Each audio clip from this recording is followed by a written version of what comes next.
Hello, Dad.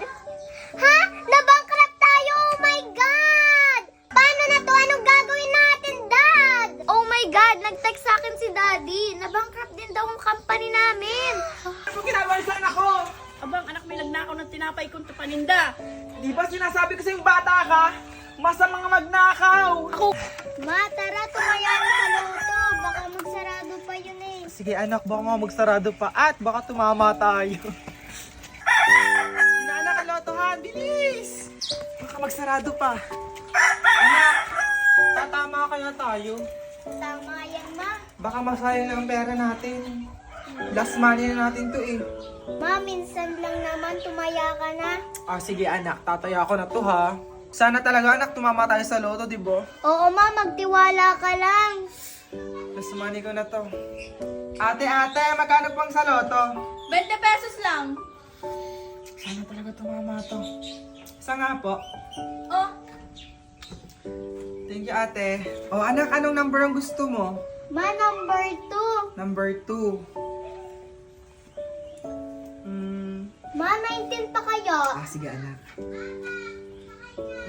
Dalawa na lang anak. Ma, 1. Sige anak, number 1. Last number, ako na ang bahala. 1. Thank you Ale. Tara na anak.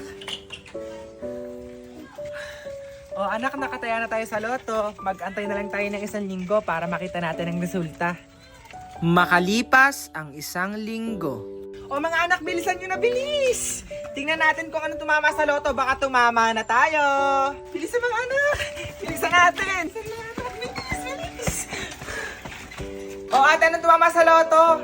nakapaskil na dyan sa labas. 2, 26, 19, 11, 1,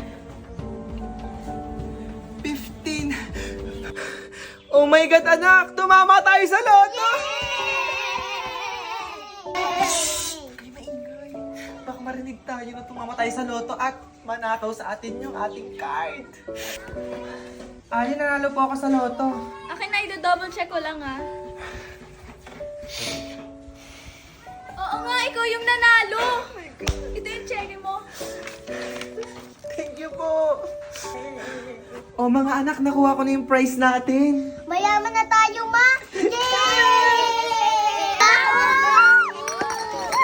Bakit pa kasi nabankrupt yung mga pamilya natin? Kaya nga, ang baho-baho. Gaya tuloy tayo kay Ronaldine na kumuha ng mga bote. Yuck, ang baho naman. Ayoko na ng ganito. Ako nga rin, girls. Sobrang baho. Mahirap na tayo. Hirap-hirap pala maging katulad ni Ronaldine. Kaya nga, tama nga sila. May pera sa basura. Tara, benta na natin to. Mga anak, nag-enjoy ba kayo mag-shopping? Opo! Ayaman na natin, mga anak. Ronaldine, ikaw ba yan? Ronaldine, kilala mo ba sila? Opo, Ma. Sila po yung dating rich girl.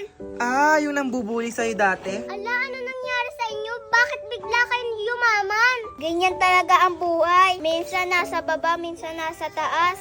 Halika, tumayo ka dyan. Ronaldine, sorry ha sa mga ginawa namin dati. Sorry sa pambubuli namin sa'yo. Sorry talaga. Ako din sorry sa'yo. Sana mapatawad mo kami. Lahat naman ng tao nagkakamali. Ang Diyos nga nagpapatawad, ako pa kaya. Sige na, Ronaldine. Dito na kami, mangangalakal pa kasi kami. O sige, ingat kayo ha. O tara na, Ma, umuwi na tayo sa bagong bahay natin. Tara, anak!